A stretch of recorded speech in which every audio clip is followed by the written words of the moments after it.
कातिलाना हमले के बाद मॉडल और अदाकारा ज़ैनब जमील की हालत अब कैसी है? ज़ैनब जमील को किसने धमकी अमेज खत भेजा और उसमें क्या लिखा हुआ था? मामू ने इंतहाई हैरान कुन इंकशाफ कर दिया। ये एक टारगेट किलिंग है, ये कोई वारदात नहीं हुई है। तो एक मिनट में वो कार्रवाई आके लाहौर एरिया में वो ऐसे निकल गए हैं जैसे मक्खन में से बाल निकलता है।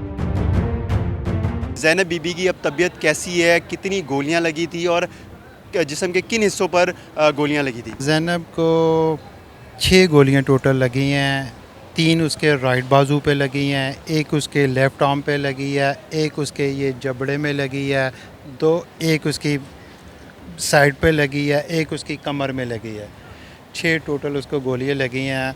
अल्हम्दुलिल्लाह मालिक का शुक्र है, लाइफ उसकी अभी तक हयात है, ज़िंदा है। सफ़र ज़रूर कर रही है। जितनी उसको इंजरीज़ हैं, मालिक ने चाहा तो इंशाल्लाह ज़रूर सेहतयाब होगी।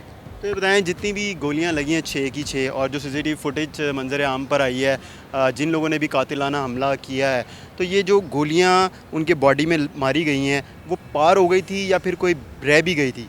ज़्यादातर तो उनकी बाजू पे लगी हैं और जो उनकी बॉडी में लगी हैं वो उन्होंने निकाली नहीं हैं। जो जबड़े में लगी है वो निकल गई है। जो बाजू पे 4 गोलियां लगी हैं, राइट पे 3 और लेफ़्ट पे 1, वो भी निकल गई है। डॉक्टर साहब कहते हैं कि अभी इनकी पहले तबीयत थोड़ी स्टेबल हो जाए, बेहतर हो जाए, तो फिर जो भी ट्रीटमेंट हमने करनी होगी वो हम करेंगे। और हम तो सिर्फ़ अल्लाह से दुआ ही कर सकते हैं कि अल्लाह ताला की ज़ात उनकी ज़िंदगी दे और उनको सेहत दे। ये बताएं कि वो कहाँ से आ रही थी और कहाँ जा रही थी?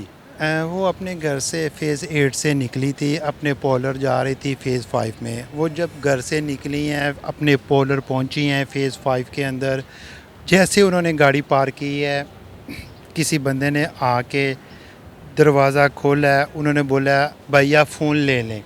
अच्छा, ज़ैनब बीबी ने कहा कि वो समझिए कि डाकू हैं। डाकू हैं। उन्होंने बोला कि फ़ोन ले लें भाई। उसने साथ ही फायरिंग शुरू कर दी है। मुझे लगता है ऐसा है जैसे जो मैंने फुटेज देखी है कि दोनों शूटरों ने फायरिंग की है। बिल्कुल ऐसे उसके ही ऊपर दोनों शूटरों ने फायरिंग किया है। तकरीबन 1 मिनट का वाक़या, ज़्यादा से ज़्यादा मुझे लग रहा है, और 1 मिनट में वो कार्रवाई पा के इस पाकिस्तानी लाहौर एरिए, पोश एरिए में वो ऐसे निकल गए हैं जैसे मक्खन में से बाल निकलता है। इस एरिए में ये सब कुछ हो सकता है, तो बाकी पूरे पाकिस्तान का हाशर क्या होगा? ये बताइए कि अभी वो बोलने के काबिल हैं, इतनी स्टेबल हैं कि वो बातचीत कर रही हों? क्या बताया उन्होंने कि जब वो गाड़ी में बैठी हुई थी और जब वो 2 हमलावर आए हैं तो उससे पहले की और उसके बाद की क्या सूरत हाल थी? पहले तो सब कुछ नॉर्मल था। जब वो आई हैं पॉलर, उससे पहले तकरीबन कोई हफ़्ता पहले कह लो या 4 दिन पहले कह लो, उनको एक थ्रेट लेटर भी आया था। पॉलर में कोई पकड़ा के गया था।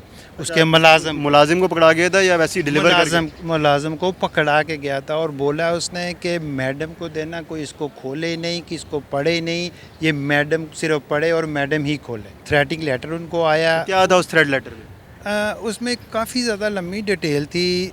थ्रेटनिंग लेटर था वो, मगर उन्होंने बॉदर नहीं किया। अगर उन्होंने थोड़ा बहुत भी उस लेटर पे एक्शन लिया होता तो शायद आज हम ये दिन नहीं देखते। कुछ था ऐसा कि उनको कुछ दिनों में उनके ऊपर हमला होगा या उनको किस किस्म का थ्रेट होगा, मार देंगे?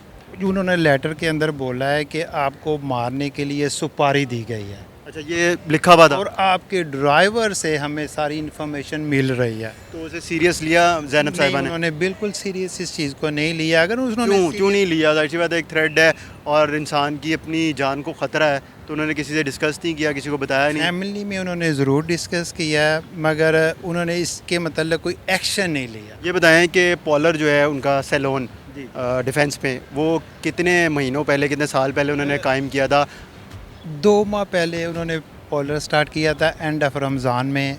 अभी तो उनका पॉलर स्टार्ट ही हुआ था। वो रोज़ाना अपने पॉलर जाती थी, सबको मालूम था, पूरी फैमिली को भी मालूम था, और जहाँ वो काम करती थी उनको भी मालूम था। डेली वो जाती ज़रूर थी, भले थोड़ी देर के लिए जाए। और ये एक टारगेट किलिंग है, ये कोई वारदात नहीं हुई है। ये भी सुनने में बातें गर्दिश कर रही हैं कि ज़ैनब साहिबा के शोहर जो हैं उनके ऊपर भी शक व शुबात हैं। ऐसा है कुछ उनकी तरफ से कोई थ्रेड हो? कब से उनका राब्ता नहीं था ज़ैनब साहिबा के साथ? हमारी तरफ से तो ऐसा कोई भी शक व शुबात ज़ाहिर नहीं किए गए है। हर फैमिली में ऊंच नीच तो होती है, उनके साथ भी थी, मगर कितने अरसे से नाराज़गी थी ज़ैनब साहिबा की? जहाँ तक मुझे नॉलेज है 3-4 माह से उनके इशू कुछ चल रहे थे, ठीक है। और मुझे ज़्यादा इस चीज़ की डिटेल नहीं पता उनके क्या इश्यूज़ थे और क्या उस इश्यूज़ पे उनकी गुफ्तगू होती रही है आपस के। आप लोगों को किसी पे शक है? हमें किसी के ऊपर शक नहीं है क्योंकि जो टारगेट किलर थे उनको हम जानते नहीं हैं, उनको हमने पहले इससे कभी देखा नहीं है। और इसके पीछे जो माइंड है जिसने ये सारा कुछ किया है, इसका सुराग पुलिस को लगाना चाहिए। इतना बड़ा जुल्म उन्होंने किया है, 2 उसके बच्चे हैं, अभी तक उसने बच्चों की शक्ल नहीं देखी और उन बच्चों को ये भी मालूम नहीं है कि उनकी माँ के साथ क्या हुआ। बेहतर है यहाँ पे ट्रीटमेंट, आप जिस तरह मियाँ अस्पताल के सर्जिकल वार्ड में इलाज हो रहा है तो आप लोग मुतमईन हैं, उनको जिस तरह आप चाहते हैं इलाज होना चाहिए वैसे सब लवाजमात पूरे किए जा रहे हैं? वैसे तो बिल्कुल नहीं हो रहा जैसे हम चाहते हैं उनकी ट्रीटमेंट हो जाए। क्राइम का वाक़या हुआ है, हमने पुलिस केस करना था, हम इसको ऐसे तो नहीं जाने दे सकते। इसकी वजह से हमें म्यू सरकारी अस्पताल में ही उसका इलाज करना था। अगर हम सरकारी अस्पताल से उसका इलाज नहीं करते तो हम पुलिस केस नहीं कर सकते। अभी तक पुलिस ने क्या बताया कि कोई पता चल सका कि हमलावर कहाँ से आए थे, किधर फरार हुए हैं, कोई ऐसा कुछ कड़ी मिल सकी पुलिस को? अभी तक हमें पुलिस ने किसी किस्म की कोई इन्फॉर्मेशन नहीं दी है।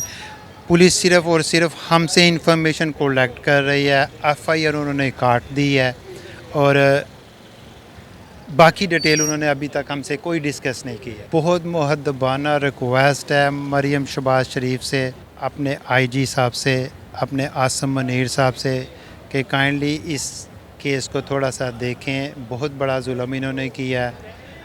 आप बच्ची की हालत देखें, हॉस्पिटल विज़िट करें ताकि आपको पता चल सके कि कितना बड़ा जुल्म हुआ है।